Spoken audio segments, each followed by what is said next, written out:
So the last round of dependent arising. So you may have noticed I started off kind of gently, causes and conditions, parts, and then the mind being important. So during the first class, I basically just talked of the fact that impermanent phenomena, they need causes and conditions to evolve, to come into existence. And then there are parts to phenomena, and there's awareness that perceives those phenomena. I gave some explanation on scientific findings that colors, shapes, they basically need awareness. They need this brain that we have and also consciousness for them to be taken into awareness. So there's a lot that you can Google basically, the omniscient mind. I mean, Google in the sense you find different articles on that. And then you secondly have, and this during the second day, I went into more details on the self in particular, being the result of so many causes and conditions.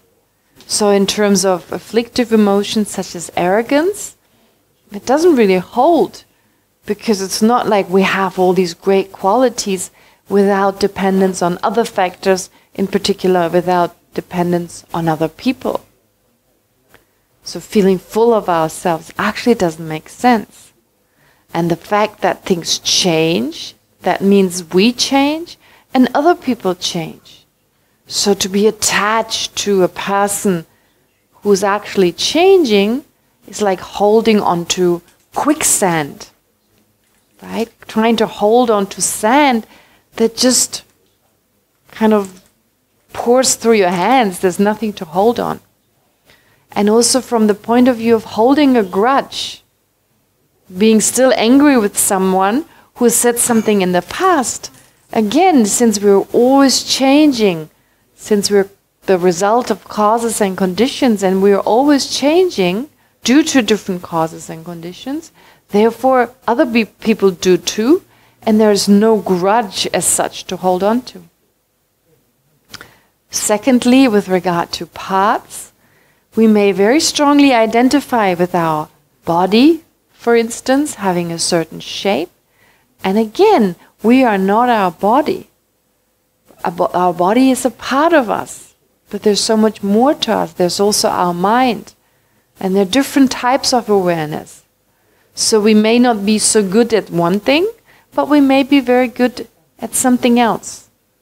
And again, it helps us to get a fuller picture of who we are and not be drawn into the idea of failure or even the idea of being especially good because we're good at one thing, because then we need to see it in a more balanced way. We have good and bad qualities, and there's room for improvement. And lastly, of course, I've also mentioned already the fact that the self, the sense of self that we have, is actually a mosaic of different thoughts. I'm like this, I'm like that. And those thoughts are not, some of them may not be grounded in reality. I'm completely stupid. That's impossible. No one is completely stupid. The fact you can talk, you know how to catch a bus, or you can make food, it shows you have intelligence. There are things that you're good at. So the point is therefore that when we say I, when we think of ourselves, that is just a mosaic, or to another word, a collage. It's a collage of thoughts. Our I is a collage of different thoughts, and we keep adding to the collage. I'm like this, I'm like that. And each day we reinforce it, our sense of I'm like this, I'm like that. Which is fine if it is based on a valid basis of labeling such. So on the basis of having a female body, I may say I'm a woman. But I could also label on the basis of a very strong feeling that I'm a man, although I have a female body, I could label I'm a man. I mean, there are plenty of people who don't feel comfortable in their body because mentally they feel they're the opposite gender. So in that case, the basis of imputation is your attitude. And so you label that way. Who's to say it's right or wrong?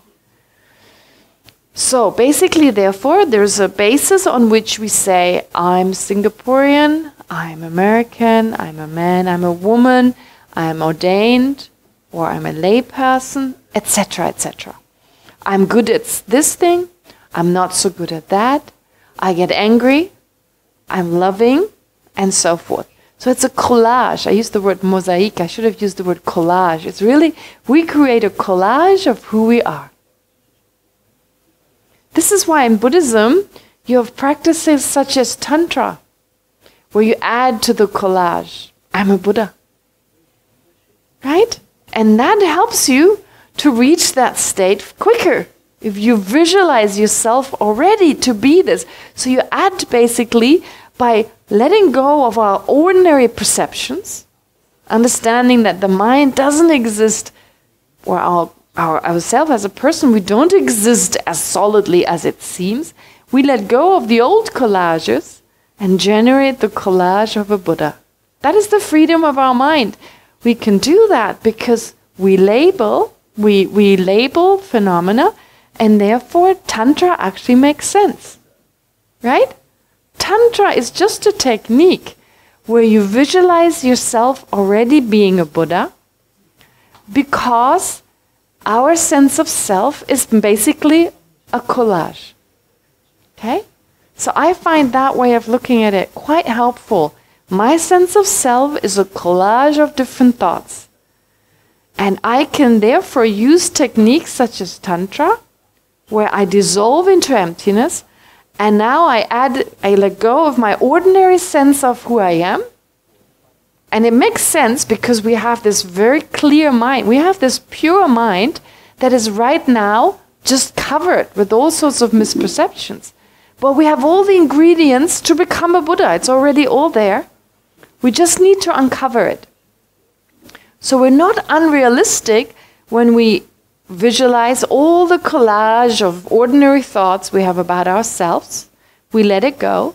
It dissolves within emptiness. And then we rise as a Buddha. We just change the collage slightly. And then we start acting like a Buddha. We're more likely to act like a Buddha. We're more likely to really behave that way because we believe. We get in touch with our own pure nature. And of course, with tantric practice, you do more than that, but that is definitely an important aspect. But anyway, getting back to what we discussed before, therefore, the self is the result of many causes and conditions. The DNA of our parents, our education, the environment, the food we eat, it also influences us heavily. And of course, the karma we accumulated in the past. So in that sense, me as a person, I'm dependent on causes and conditions. Okay? So then secondly, I am made of different aspects, different parts of a body, and more importantly, different types of minds. And I'm a collage of independence on those minds. I'm saying I'm intelligent, or independence on those minds, I have difficulty understanding this. Independence on my body, I am like this, I'm like that. So it's a collage of who I am. This is the I. Not more and not less. Okay?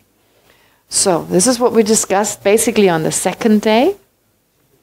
And then on the third day, I went into some more difficult aspects with regard to, well, the fact that it seems so clear-cut when we say a cause gives rise to a result.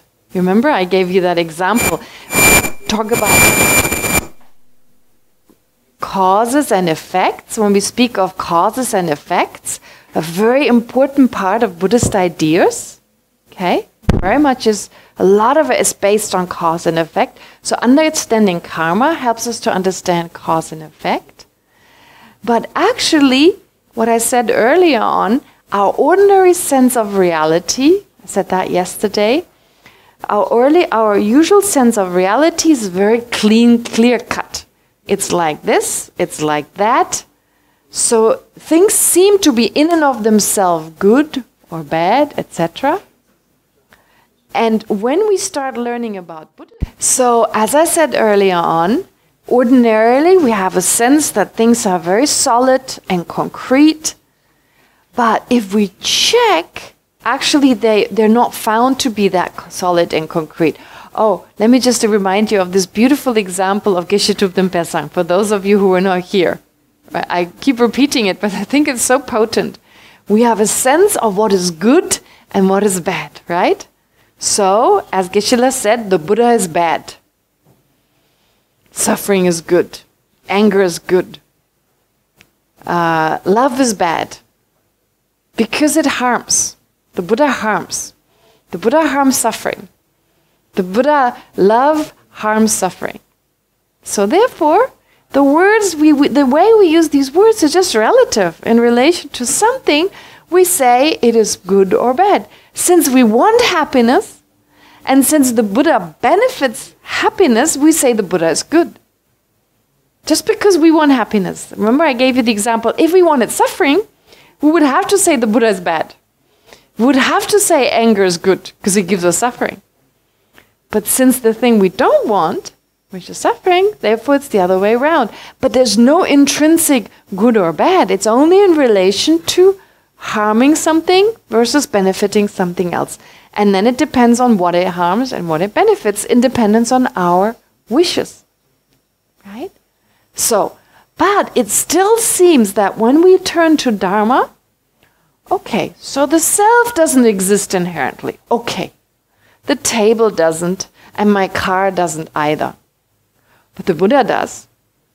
Emptiness does. Cause and effect does. Okay? So we got a little bit into this yesterday. Cause and effect are so clearly laid out. This is a cause, this is the effect. But when we look a little closer, even that is not clearly defined. You remember I told you, I'm going to take photographs of a seed as it gives rise to a sprout. Each second I take a photograph. And I get these washing lines and I put them all over Singapore with each picture next to the other. Right? And I ask you, when is this still a seed? And when does it become a sprout? When is the first moment of the sprout? And I'd ask you to decide.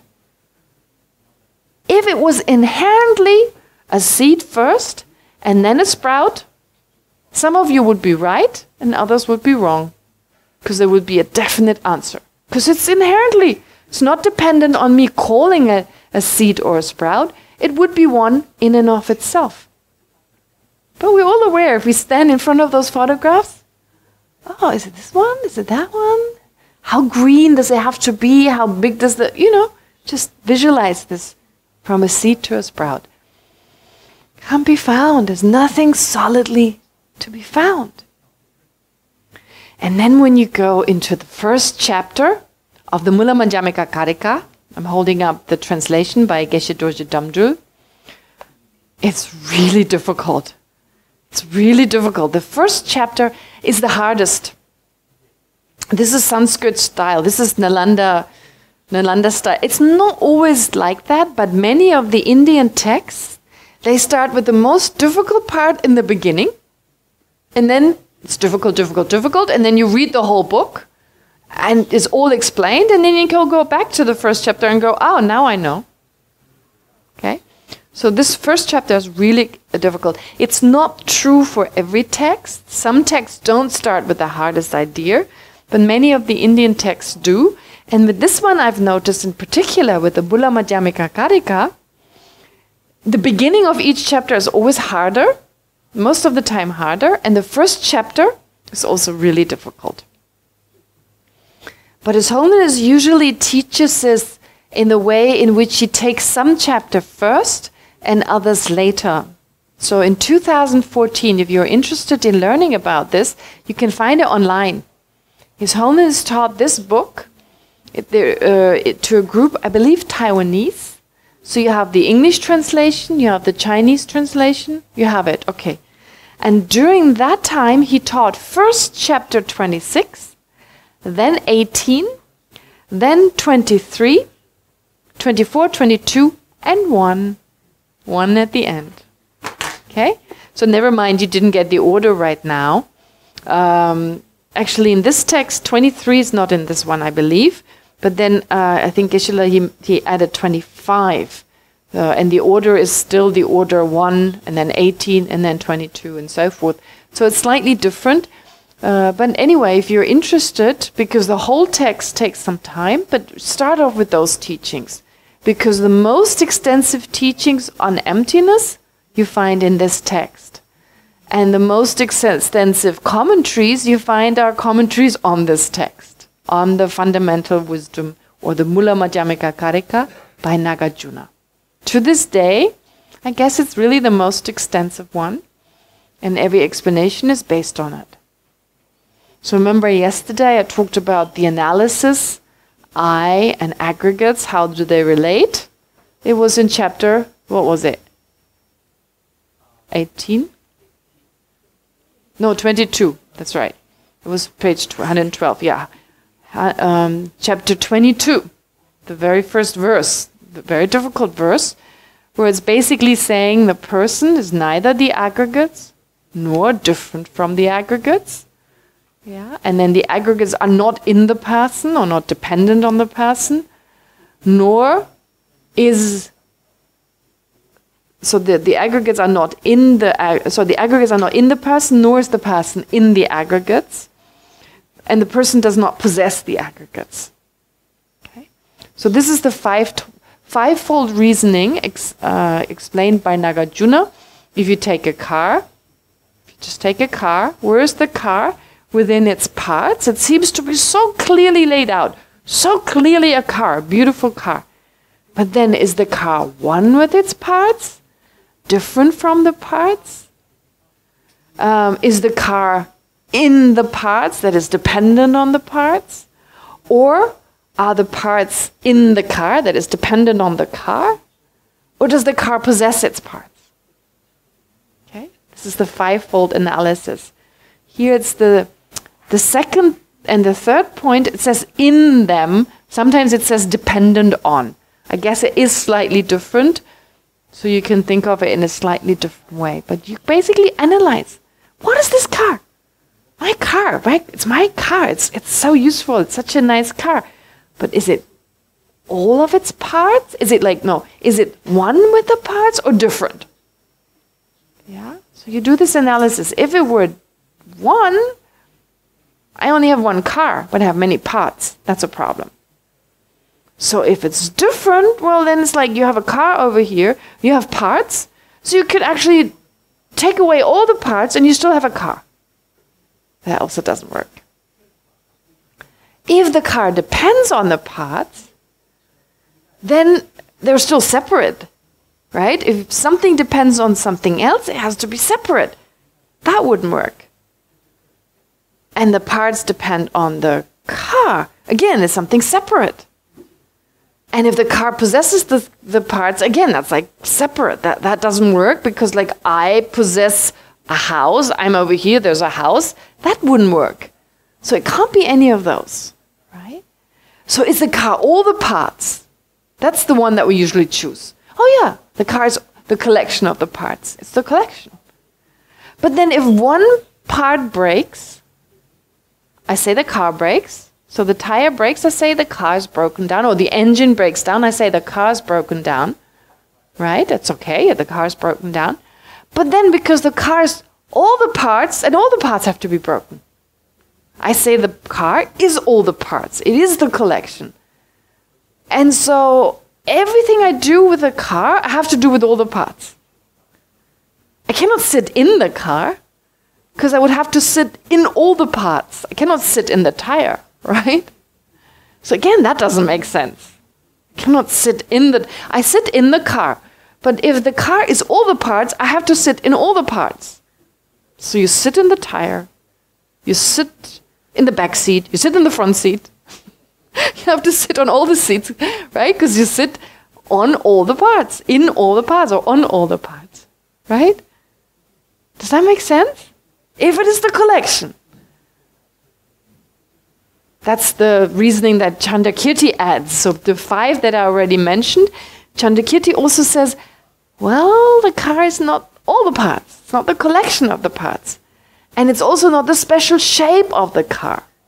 Kind of saying that it's assembled, the parts are assembled in a certain way, and that special way of assembling the car, that's also not the car. Right? So that car that appears so solidly, I just call it a car and that's it. I just label it car. Which is not a big deal with cars, come on. But it's a big deal with the I. It's a big deal with this I. We're such a slave to this I. This is where it's important. Remember on the second day I said, if we were to slave for someone else, the way we slave for this I need this, I need that, I don't want this, I want this. If we, after 2 weeks, we would take leave. We don't even get paid. Right? I mean, maybe if you serve another person, at least you get a salary, something to look forward to. But in this case, it's like, I need this, I mean, all day long. We're so busy, right? And it's like, I need food. Okay, as long as we have this body, we need to take in food. But I need special food. I need this food. And I need reputation. I need people to like me. Then it becomes really difficult. Because now you have to try and control all these people. Right? Make them like you. That is really difficult. Our life is hard. Because of this mind that says, I need this, I need, it's not just that we perceive an I. It would be okay if it was just that. If we were just to perceive a separate I, who cares? Let's just go on. But then that leads to naturally to another awareness that holds on to it and sees it as more precious and more important than others. And then that which is mine, my wealth, is also more important. And my reputation, and my fame, and my status, and my health, and my house, and my car, and my boat. Well, if I can afford those. Right? And if I cannot, well, other things. Definitely my standing, etc. So every now and then it creeps in, and there's no liberty, there's no freedom, because it's always telling us, go here, go there.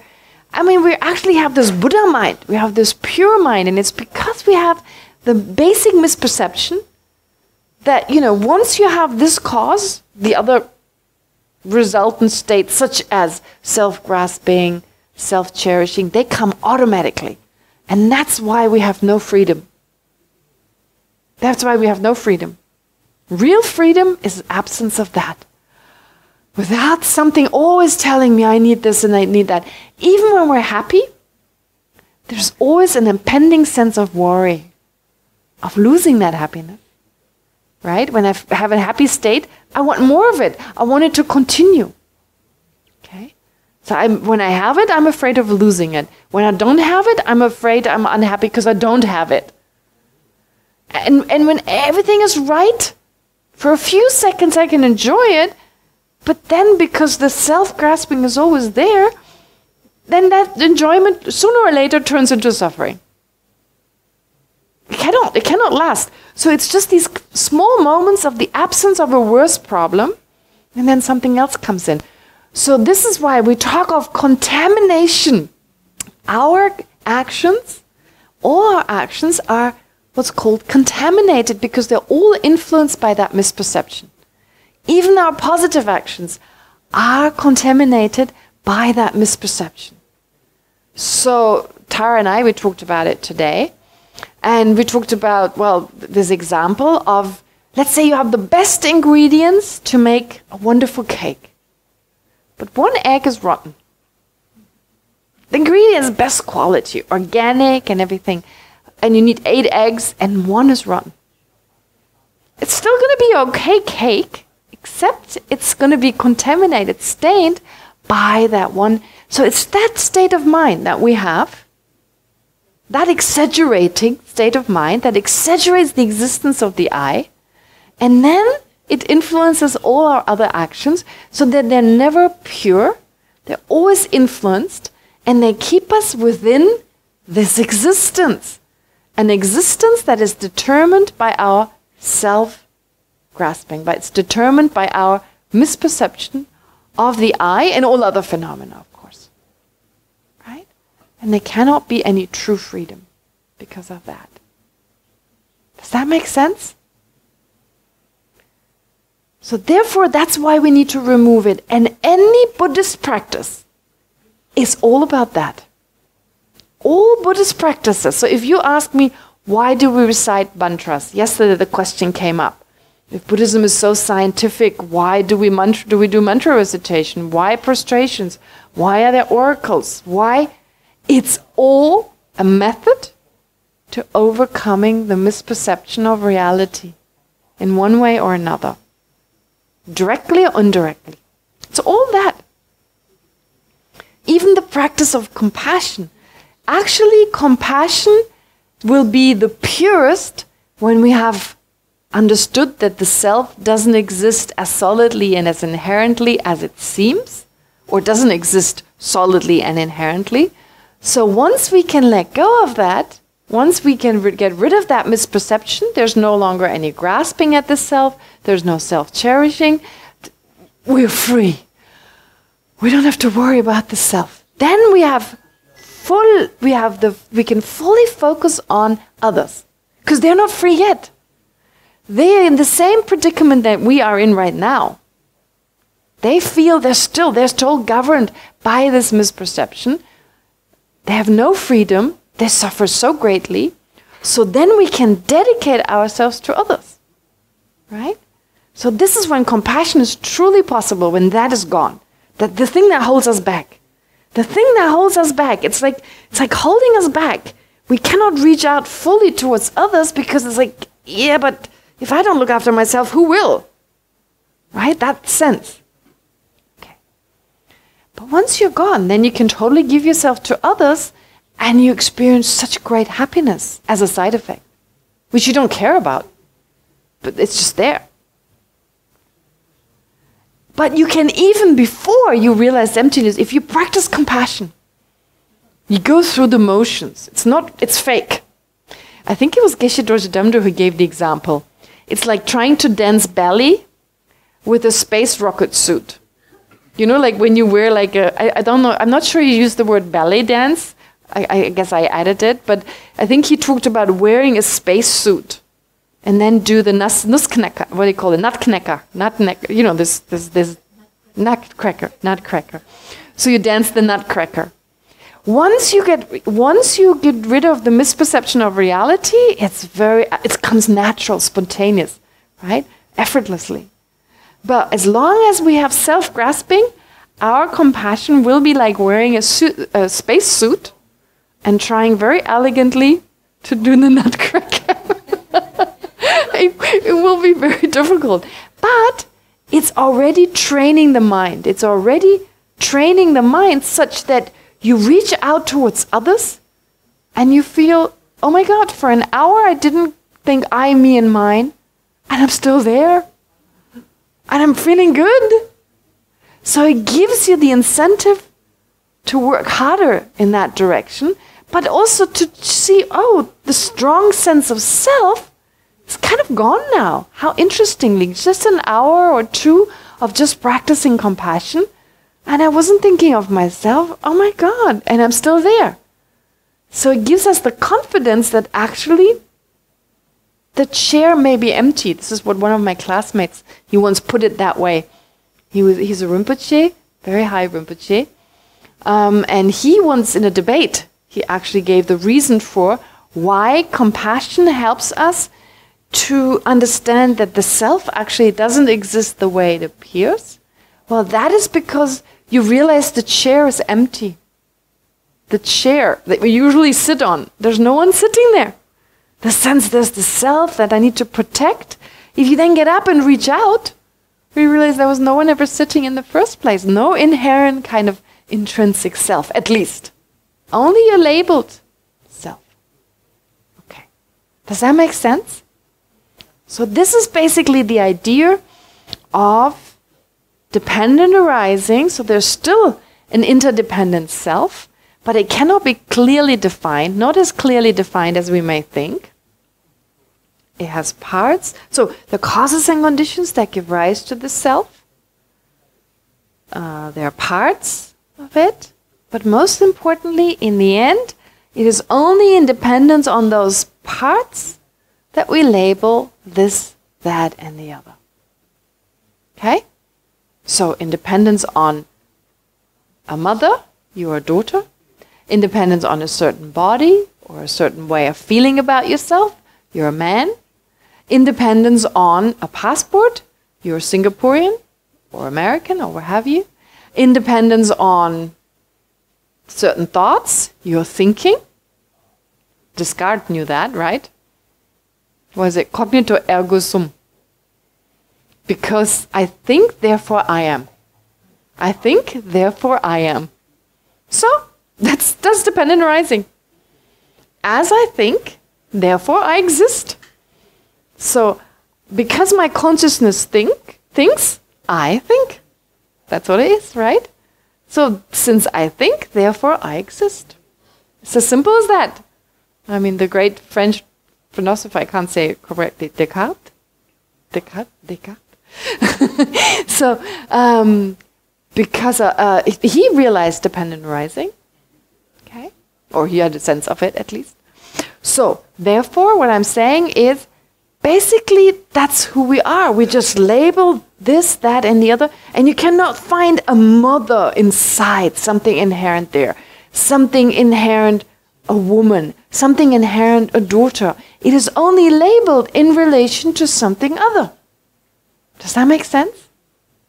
Does that make sense? But we'll do the meditation, of course. I prepared the meditation. We go through all this. But I still want to say a few more things to go a little deeper, even a step deeper into dependent arising. A few things that just come up to mind. First of all, our sense of dependence on causes and conditions is very incomplete.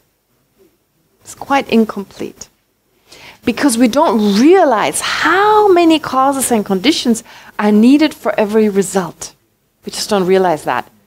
This is why superfoods are so popular. There's one food that's the answer to all problems. It's like this whole movement of superfoods. To me, that is such a good idea. That's such a good example of how we simplify. If I ate just these foods, just this food, I'd be totally healthy. There's this whole crave about water. Drink a lot of water, and then you're healthier. So we want to find very simple solutions. In the end, it's just balance, right? It's not just one food. Of course, there are foods that are better and foods that are more harmful. But this whole idea, if you just eat that food, if you just eat blueberries in Germany, blueberries. They're so expensive now because everyone's like, blueberries are the answer to Alzheimer and everything.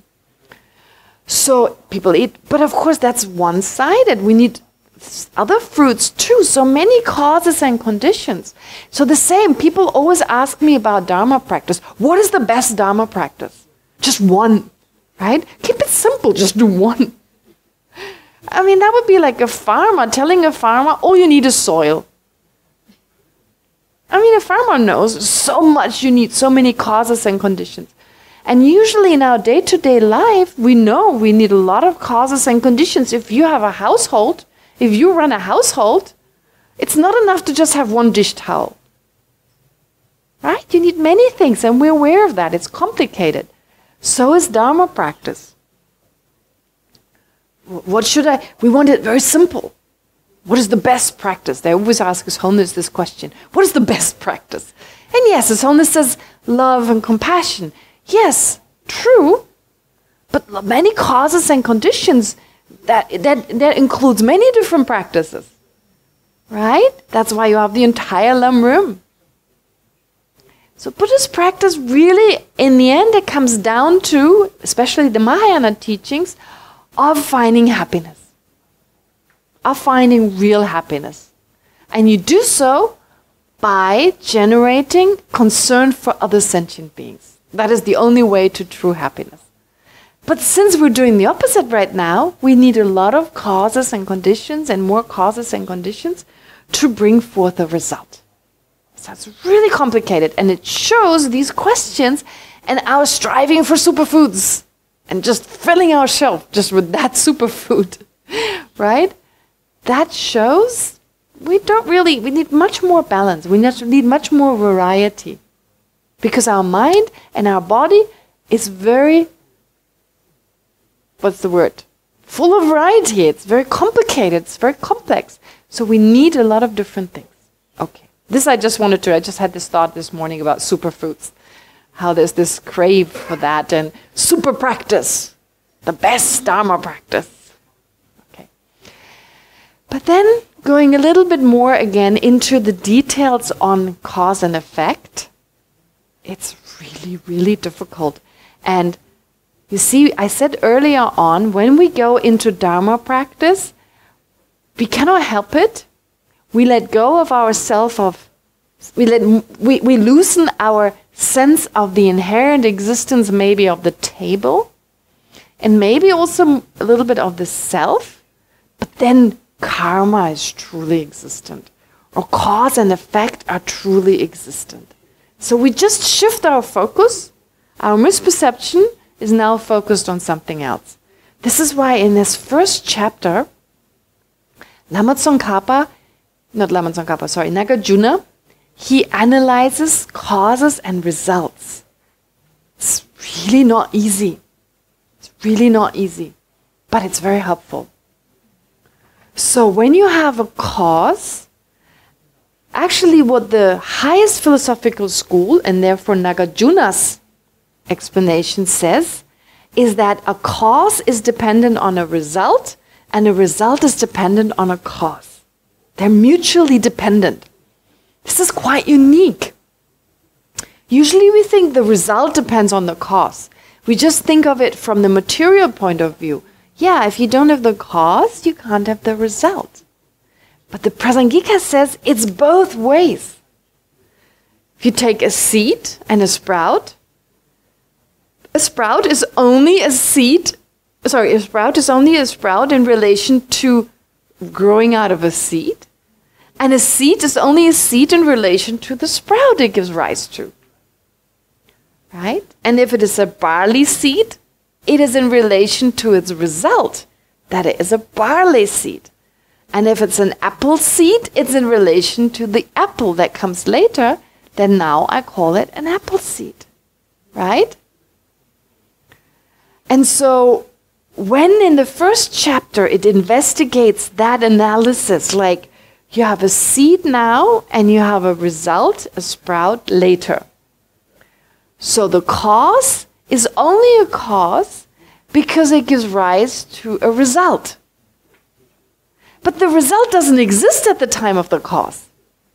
It's not there yet. And still we say the result depends on the cause. Right? And the result, the other way around. So at the time of the cause, okay, this is the cause, this is the result. At the time of the cause, the result is not there yet, but I still say it's a cause in dependence on something that is not there yet. Okay? Likewise, at the time of the result, the cause is gone. It's no longer there. And still I can call it a result in dependence on that cause. That kind of makes sense. But then I take you to a more difficult level. The cause has the potential to create the result. And there we go. There must be something in there. Maybe a little baby sprout that's already in the seed. Okay? There's a sense there must be already something there. Okay? For this seed to give rise to a barley sprout, but not to a rice sprout. So there's a difference. So there must be something inherent. There we go. There's something in there. But actually, in this first chapter, it becomes clear that only in relation to what it gives rise to, we label potential. And then it's like, what? If there's nothing already intrinsic in the seed, how can it give rise? Right? If there wasn't something intrinsic in that barley seed, why does it give rise to a barley seedling or a barley sprout, and not give rise to a rice sprout? That's what's really difficult. Well, no, we just label it a barley sprout because it doesn't do this on its own. With the coming together of many conditions, oxygen and water and certain minerals, all those coming together, it gives rise to a barley sprout. And so therefore we label, in relation to that future object, we say there's a potential. That's it. Right? It's the same with like saying we have Buddha nature. Some people think there's a little Buddha maybe in their heart. Right? But again, that's not that. It's just saying we have everything here. We have this mind. We have this mind that can be purified of all the afflictions, which is not purified right now. Therefore, independence on a result, which is that purified mind, we say we have Buddha nature. Okay? So it's like muddy water. When you have muddy water, the water is not in the nature of the mud is not in the nature of the water, and the water stays untouched. It's H2O. And you can actually separate the two. That's why we say we have Buddha nature, because we have this pure and clear mind that is right now temporarily mixed with misperceptions and so forth, right? And we can actually get rid of them. We can remove them and continue with this clear mind.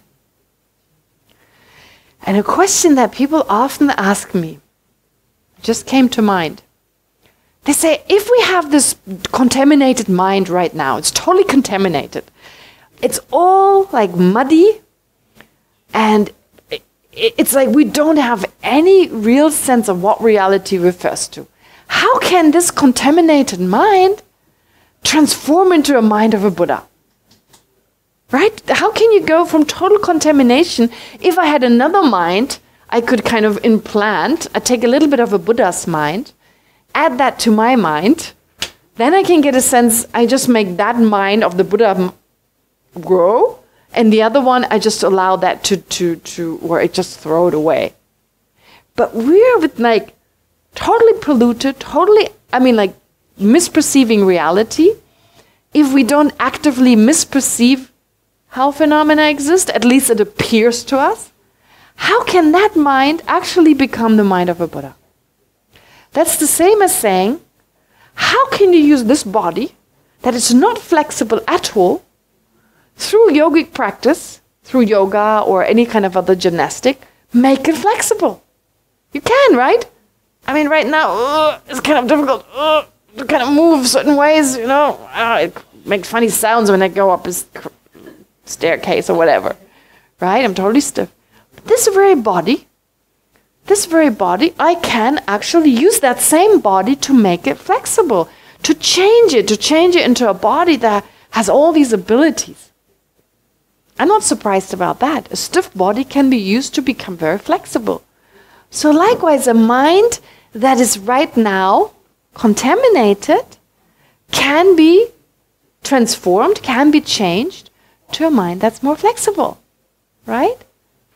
So because we have this underlying potential, we have this underlying Buddha nature, basically, this clear mind. Okay, so just to give you a few kind of, it's kind of like a lot of information that I'm throwing at you, but I'm hoping I'm kind of connecting certain ideas a little bit. Of course, the main idea that we can all become Buddhas, we can all clear our mind from the misperception of reality and generate compassion. This is what this entire course is about. It is about understanding that this is all possible. And more specifically, talking about dependent origination, dependent arising, is to show us that our misperception actually doesn't make sense. Okay. So, therefore, cause and effect, even with regard to causes and conditions, it's not as clear-cut in the sense that a result is only a result because there's a cause, and a cause is only a cause because there's a result. That's it. So it's in relation to those two that I have cause and effect, that I have long and short, and so forth. All right. So this is with regard to causes and conditions, therefore. So even if I analyze it deeply, causes and conditions cannot be found to exist inherently. No inherent potential, no inherent cause, no inherent result. And then I take parts and their whole. A part is only a part in dependence on a whole, and a whole is only a whole in dependence on a part. So whereas previously, oh yeah, those are the parts, and that is the whole, that also cannot really be found, can it? It seems to be so clearly there. There are these parts, and then there's a whole. Okay?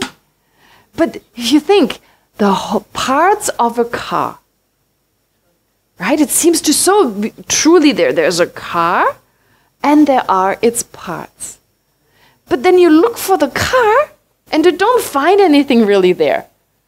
So then the parts of the car, where are they? And if you take each part, that's the hardest part. Then you take the engine, right? Okay, so you say, all right, the car I cannot find. Therefore, the parts of the car I cannot find. But I find parts. So they're there. But then you take these parts, you take the engine. Where's the engine? Do I find an engine there? I take away this part and that part and this part, and I never end up finding an engine. I do the same analysis as before. Is it one with its parts? Is the engine different from its parts? Do they depend on each other? Is it the collection of the... And whatever I do, I don't find an engine. Okay, so I don't find an engine. Then I take the steering wheel. I say the boot. I take whatever. Front window, back window. They all have names. I don't know all the names. The different mirrors, the tires. And I don't find anything. And I keep looking and I never find something. When I say the engine, I don't find an engine. And then I can go all the way to the subtlest atoms. And then I always find something that makes the atom, parts. But in the end, even with the atom, I just call it an atom. Just as I called the engine an engine, the car a car, on dependence on parts. But if I didn't give it those names, if I didn't call it that, I wouldn't find anything. There's nothing there. And this is the last level of dependence on phenomena being merely labeled.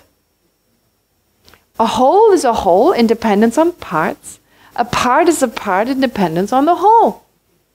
A cause is a cause in dependence on the result, and a result is a result in dependence on a cause. And the I is an I in dependence on parts other than itself. Does that make sense? So, in dependence on the body, I say I. Independence, so I say I walk when my legs walk. It seems an invisible I is also being picked up, and it now also walks, right? When I say I walk, not just my legs are walking, and of course there are parts of my brain that are all involved in this process of walking. So actually I just say I walk because my legs are walking. That's it. But it seems there's an invisible I that's being picked up, and it also walks alone, right? Seems that way. But that is just what we fabricate. That's the fabrication. So, I walk when I say I walk, it actually just means the legs walk. When a certain type of mind is thinking, right? There's a certain type of awareness and it's thinking, then I say I think. Well, I meditate. When a certain type of awareness is meditating, we label I meditate. The only difficulty is when I say I watch my own mind. So it's like you have the mind here and then you watch it. But the I, that is the basis of labeling I in this moment when I say I watch my own mind, it's just another mind watching the first mind. Right? I become aware, let's say, instead of the person of my anger, but I become aware of the anger. So there is a mental consciousness that watches anger. That's it. So I label I on that basis, in that moment. I watch my own consciousness. That's it. Just label that. And then, because I'm so used to exaggerating what's there, adding a little bit more to it, it is not just the mind that is watching another mind, there's also a separate I that is watching. Right? So I've only just labeled I on the basis of that consciousness. Okay? Yeah, just as when I say I touch the table, I actually don't touch the entire table, I just touch a part of it, but I can say I touch the table because this part that I'm touching is considered to be a basis on which I can label table. So therefore, I touch the table. I touch the table. And if I only go to New York, I can say I was in the United States. Because I label New York is the basis on which I can label USA. Which is why it's correct to say, I've been to the USA. Doesn't mean I have to be everywhere in the USA to have been there. That'd be bizarre, right? Does that make sense? So in that way, a cause is a cause in relation to a result, and a result is a result in relation to a cause. A part is a part in relation to a whole, and a whole is a, right? So they're all just labeled in relation to something other than itself.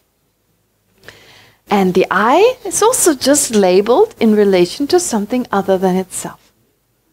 And so, labeling, it's not just the word, it's the thought, it's such and such. It is such and such. Right? Yeah, and those thoughts, they determine our reality.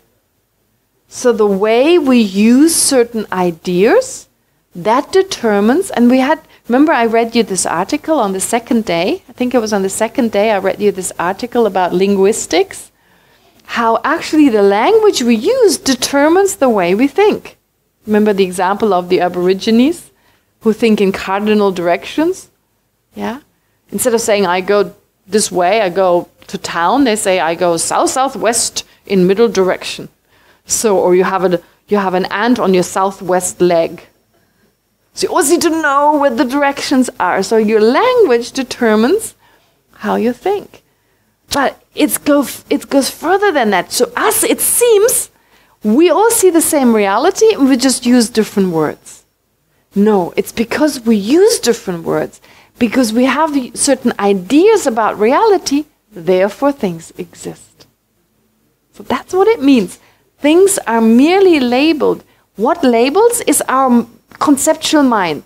It is like this. It is like that. It is this. It is like that. Those thoughts create things in relation to something else. But those other things are also just labeled in relation to something again different. And sometimes they're labeled in relation to each other. A whole is a whole in relation to a part, and a part is a part in relation to a whole. But none of those can really be found. So to give you a sense of this non-findability, when you remove the name, they use a very effective example. The example of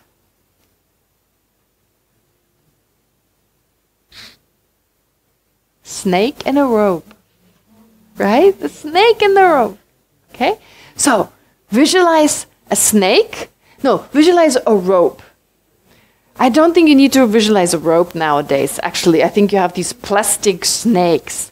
Actually, I have some photographs of myself as a baby. You know, other children, they have these really beautiful little teddy bears and stuff. I had a rubber snake. I loved my rubber snake. I must have been the weirdest child. I was walking around with this ugly rubber snake, kind of like licking it. Whereas my sister had a beautiful teddy bear. Never mind, that's just me.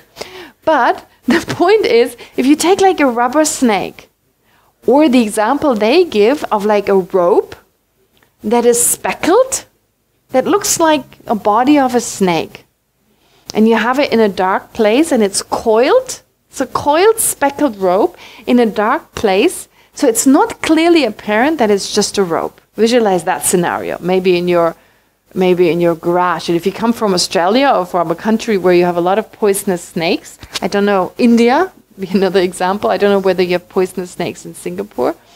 But the point is, like, you visualize this moment when you think snake, right? So you label snake on that rope. And if you look for the snake within that rope, can you find something? No.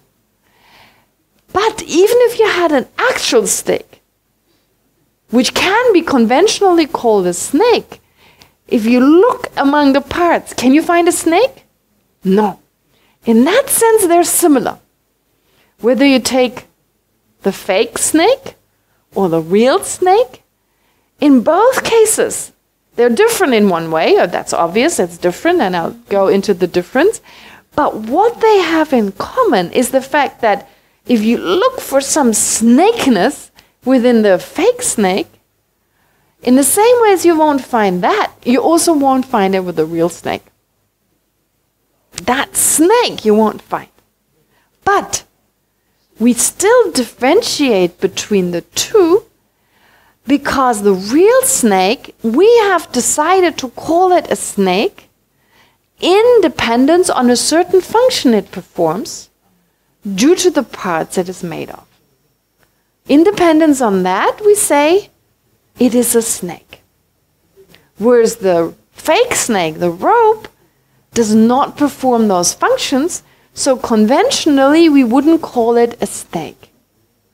So one we can say conventionally, as by agreement, we call it a snake, and the other one not. But both are the same, and there's nothing found from the side of the object saying, I'm a snake. Yoo-hoo, that's what I am. Right? It's nothing. It's our mind labeling. But what is important to understand is that the labeling also depends on other things. To label, we need a basis of labeling, a basis.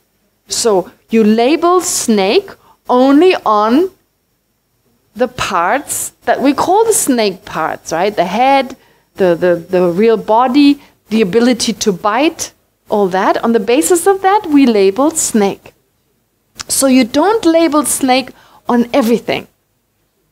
So this is why the rope is not a snake. Conventionally, the rope is not a snake. Which means that labeling is not random. We don't make things up random. There is some consistency. There are some rules, if you like. There is a way we go about it, because we have agreed on certain definitions, and then based on those characteristics or definition, we call it snake or car or table. And that's it. But besides calling it that, independence on something other than itself, certain parts, you don't find anything that makes it inherently a snake or a car or what have you. And that is true for everything. And here, I'm pretty sure you're thinking, but there must be something there. There must be something there. Because if you can never find anything there, you can call anything anything. This is the main difficulty. This is the main difficulty. This is where it's very difficult. Okay, I got 20 more minutes before we have a break. Okay? So this is what's most difficult, to get the right balance between saying there's nothing there or there must be something there. Now, before you ask, I introduce you to a very difficult idea with regard to this. Very difficult idea. Because if we get the idea of labeling to some degree, okay, this is only a notebook because I call it that. This is only a cup because I call it a cup. All right. But what about things like planets that we haven't discovered yet? So they depend on labeling. If no one has labeled that object, does it not exist? Very difficult idea. So does it not yet exist? And a very good example is which Dalai Lama? Who, during what time was the Dalai Lama called Dalai Lama? During which Dalai Lama? The first, there is the first, but the first wasn't called Dalai Lama yet. It's not called Dalai Lama yet. Do you remember which one it was? Five? I love it when someone does that. Is it 5? I'm not sure it's 3rd or 5, but let's say it's 5. I somehow thought it was the 3rd, but never mind. The Dalai Lamas, can you Google it? Is it the 3rd? Okay, she's Googling it. Anyway, actually, we have 14 Dalai Lamas, right? 14 Dalai Lamas. So we say 14. Of course, the Dalai Lama now, it's not like he has only lived 14 times. He's lived since beginningless time, like has had numerous rebirths. But we say 14th because who we call the first Dalai Lama, his life is very clear, what he was doing. And I suppose, basically they decided this is the first one, and since that time they recognized as reincarnations, so they count 1, 2, 3, 4, right? But actually the first, at the time when he was around, was not called Dalai Lama. The name was given by a great Mongolian Khan who had great faith. It was the 3rd Dalai Lama? Yeah, so it happened during the 3rd Dalai Lama that he had a great relationship with a great Mongolian ruler. And out of respect, he called the 3rd Dalai Lama the Lama of the Ocean Lama. Dalai means ocean. And since His Holiness is considered to be a Lama, a spiritual teacher, therefore he called His Holiness Dalai Lama, the 3rd Dalai Lama. And then they went back. So therefore, we are aware of the previous and the previous incarnations, so they called them retrospectively. There's this expression in English, right? Retrospectively, they called the first Dalai Lama Gendun Drup, they called him the first Dalai Lama, and then the second Dalai Lama, the 3rd, all the way now. So only during the 14th, so during the 3rd Dalai Lama, they started using the word. So the question is, was the first Dalai Lama the first Dalai Lama? He wasn't called that at that time. So at that time, when the first Dalai Lama was around, was he the first Dalai Lama? No one labeled first Dalai Lama. So was he the first Dalai Lama or not? Yes. If you say no, then there was never a first Dalai Lama. Right? If you say no, then there was no first Dalai Lama. Because it was not the Dalai Lama when he was alive. And it would be bizarre to say, well, when he was not alive, he was the first Dalai Lama. Because in order to be the first Dalai Lama, you have to be alive.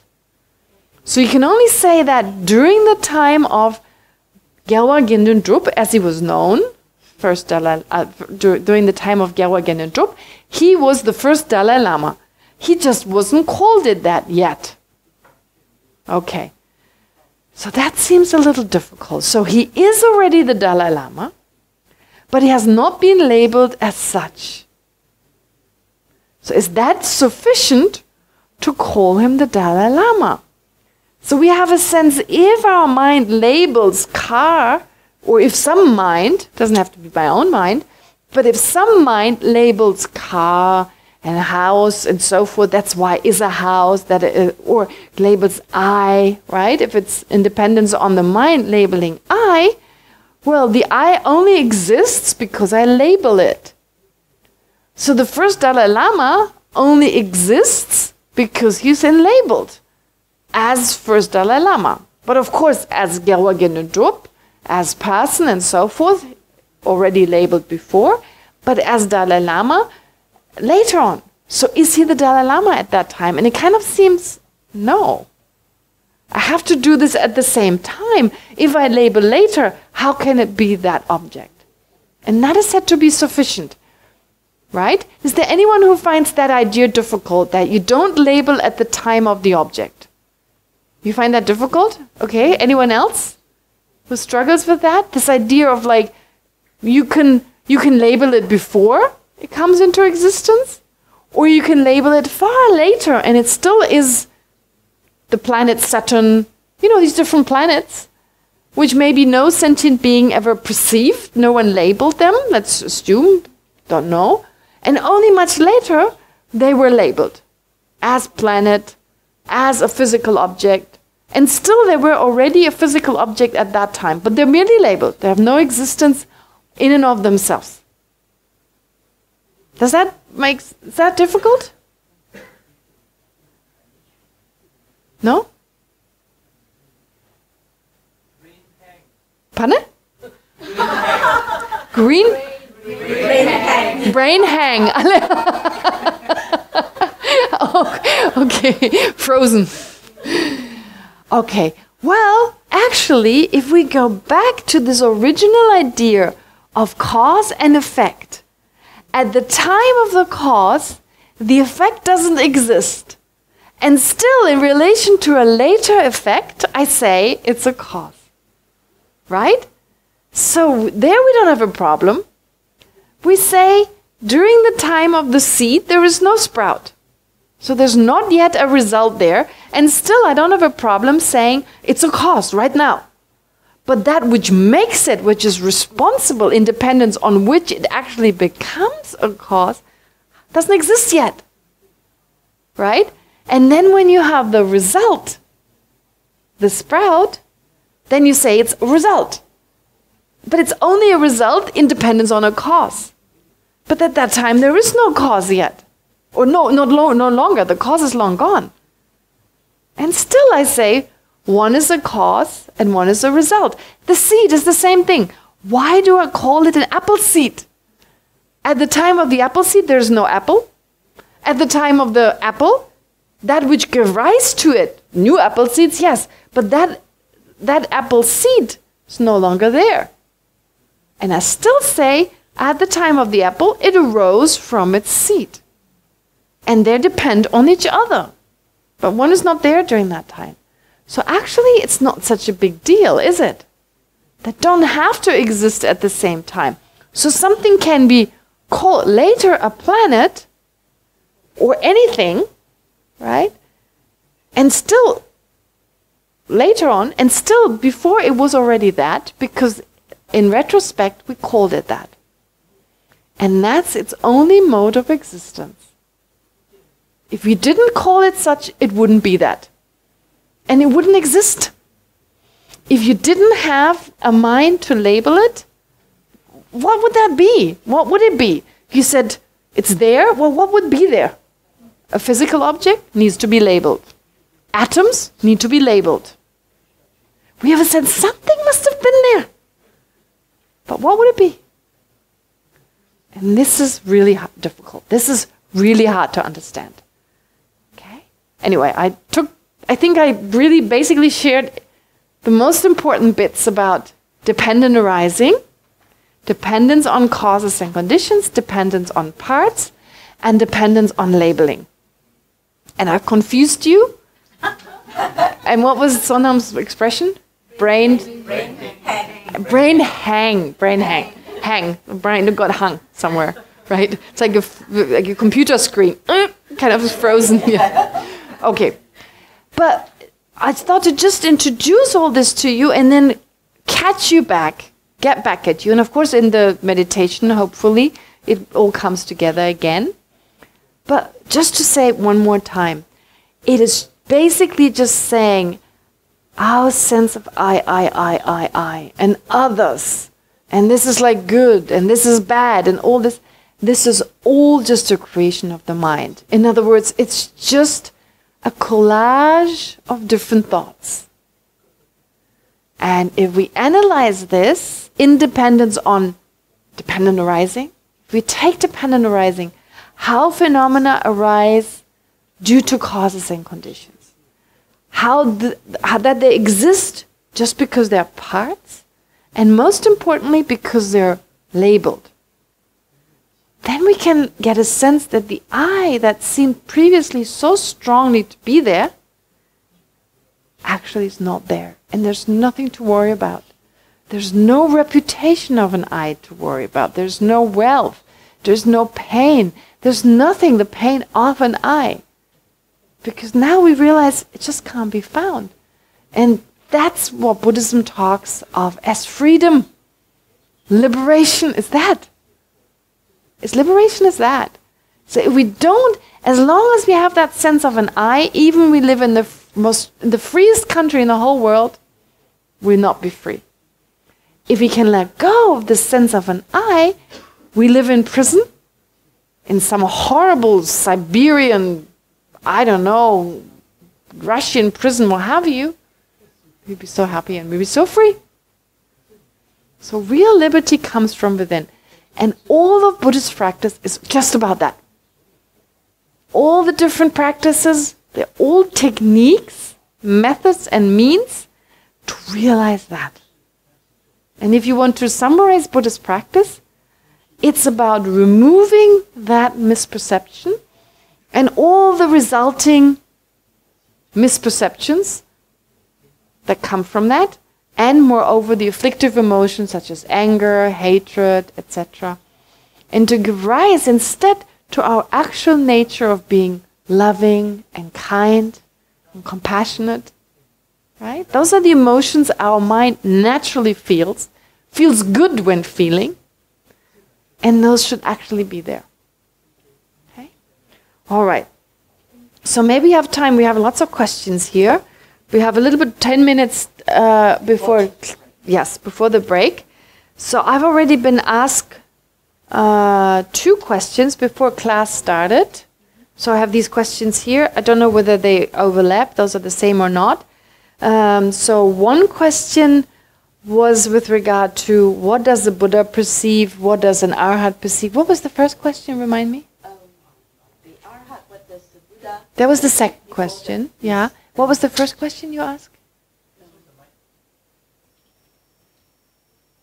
What does Arhat perceive before Yeah. Lord return?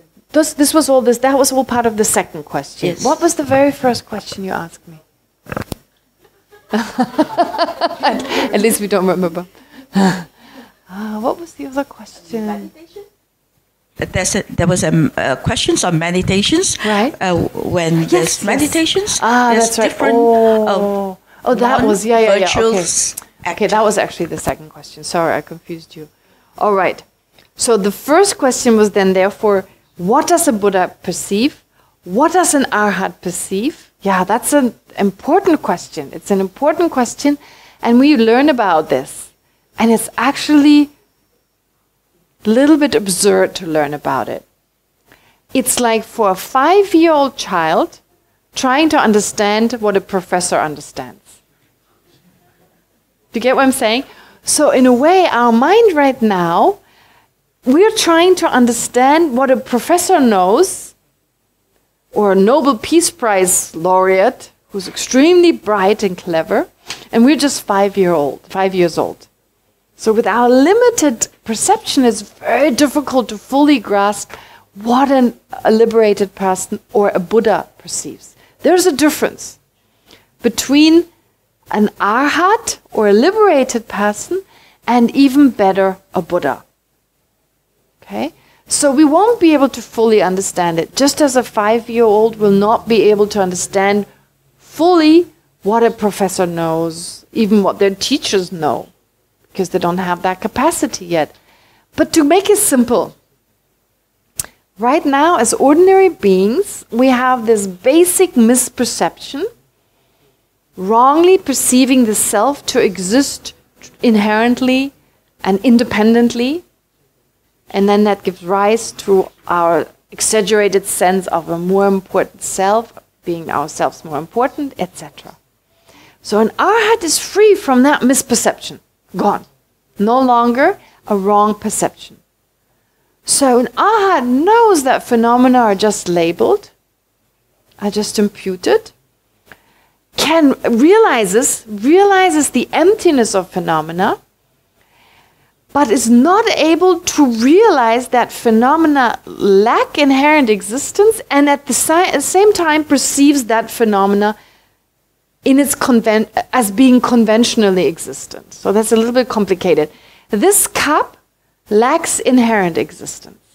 So an arhat can know with one mind that it doesn't exist inherently. And then another mind realizes that this merely exists as labeled. It exists as being only labeled, as being called a cup, as conventionally being a cup. But the arhat cannot realize those two simultaneously. Lack of inherent existence of the cup, and the fact that this cup still exists, or nonetheless exists conventionally. The arhat's mind is not able to perceive simultaneously both objects. But still the arhat is liberated because there's no longer any contamination, that is misperception of reality. So no longer suffering, no longer any afflictions, nothing. A very blissful state of happiness. But there is still something left in the mind of an arhat. Although the misperception is gone, there's still some, they call imprints, some stains, some left over from this misperception, which is often likened to the smell of garlic. I give this example like a vessel. Our mind is like a vessel. And if you put garlic in it, cloves of garlic, so those pieces of garlic are like our ignorance, our misperception of reality. Now by realizing, by understanding that phenomena cannot exist inherently, independently, in other words, by realizing emptiness, that is the lack or phenomena being empty of inherent existence, when we realize that directly, then we can step by step remove the misperception. Right? You can remove it. And at some point it's totally gone. But the stains, just as garlic leaves behind a smell, after you remove the garlic from the vessel, just as you remove the misperception when you become an arhat or a liberated person, when you remove the garlic, you still have some smell. And that is like the leftover from the misperception of reality. It's kind of like a habit, right? Like a habit that you're still left with. There's still a tendency of the mind, and it still obstructs the mind. So you cannot understand the cup and, so the conventional cup, and its lack of inherent existence simultaneously. You can only do one of the two. And you're furthermore limited in what you can know about other people, etc. So a Buddha is someone who has not only removed the garlic, the misperception of reality, but removed also those stains. Which means the Buddha can know that this is a cup, conventionally, but also know the ultimate nature, the emptiness of this cup, with one mind. Now that the Buddha can do, that's great, but what's even more important, the Buddha can know everything that is to be known. Whatever there is to be known, now the mind, our mind, has that capacity, but because of our misperception, it is covered. It's like a mirror has the ability to reflect everything, but when you put some cloth on it, it won't be able to do it. And then when you remove the cloth and you still have some stain, some smear on the mirror, it still won't reflect everything clearly. So our mind is like a clear mirror. It could know everything. It knows a lot already, but it's limited because of the misperception of reality. So we only ever see it from this perspective, because we're limiting ourselves to this I, and we can only perceive very limited things around us. So when you remove that, then already you become much more perceptive of what's going on around you. You definitely realize how phenomena actually exist, and you know how to remove suffering. You know it because you've done it yourself. But there's still a stain on the mind. There's still a leftover from previously having grasped at inherent existence. And then through continuous meditation, again and again, allowing the mind to directly experience emptiness, going into a meditative absorption, experiencing emptiness, that removes those stains. And then when you, at some point, you remove all the stains and you rise as a Buddha, that means you know all phenomena. Now you just perceive everything. It's just clearly there. And now you can really help others in the most effective way. Because as we all know, a Buddha cannot take our suffering, cannot take our afflictions. If a Buddha could, we all be Buddhas.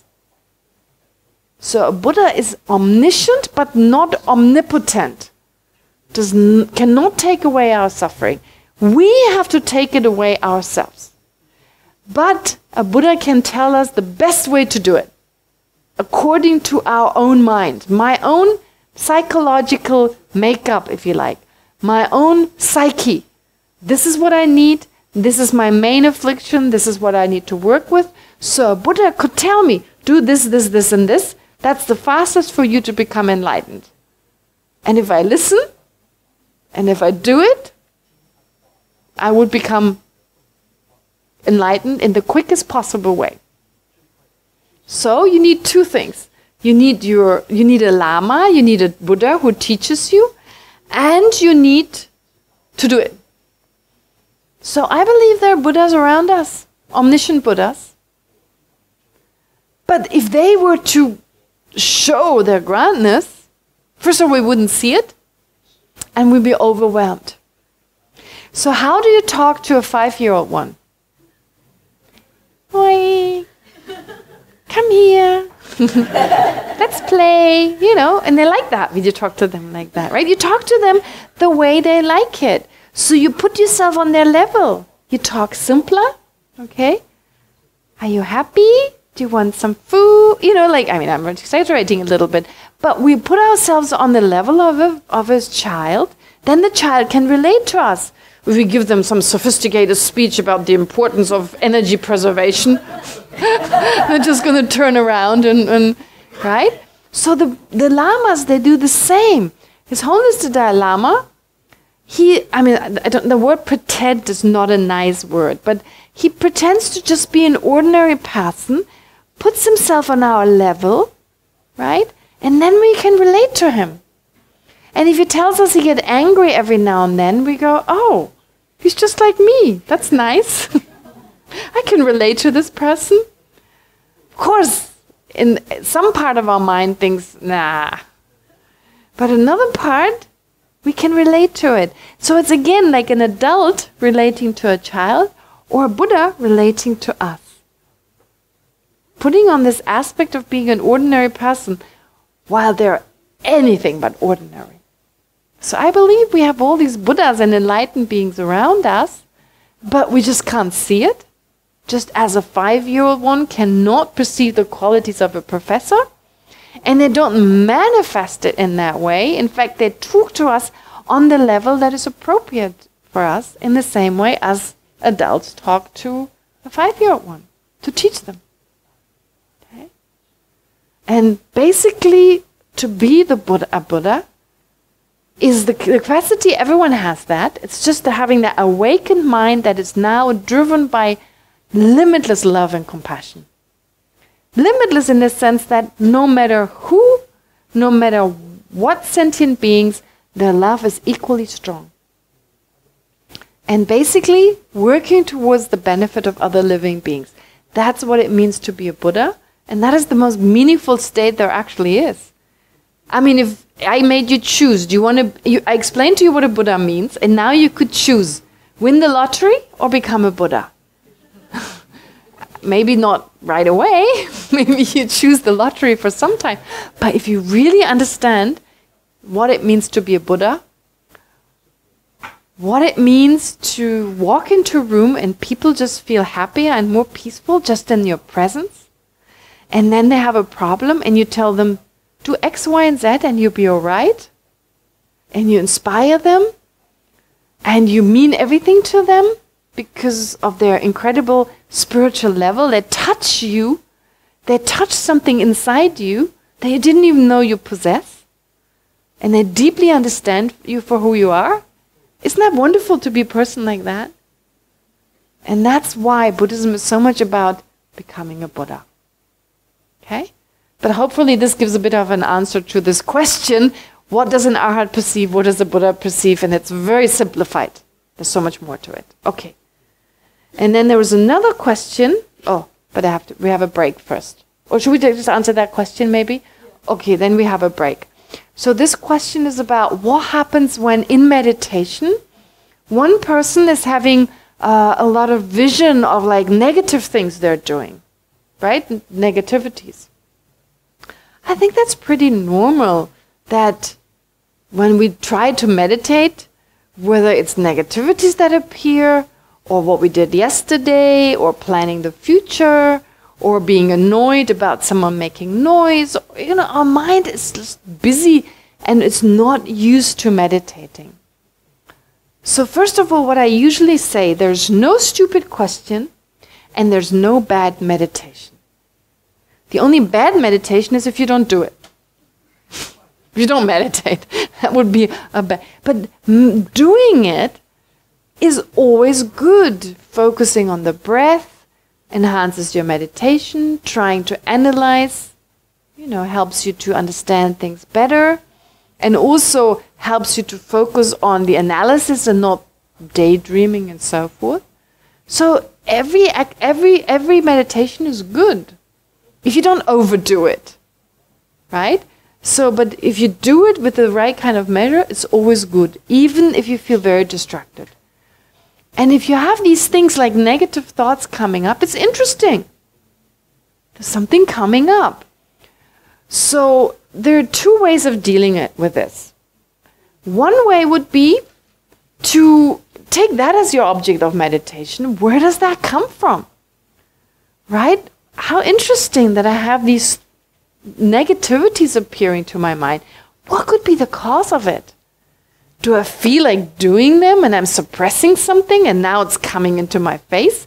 So that shows I'm not doing it correctly, because if it pops up very strongly, I'm not using the methods skillfully, because there's a middle way between living my negative emotions, just leaving them out, letting them out, versus suppressing them.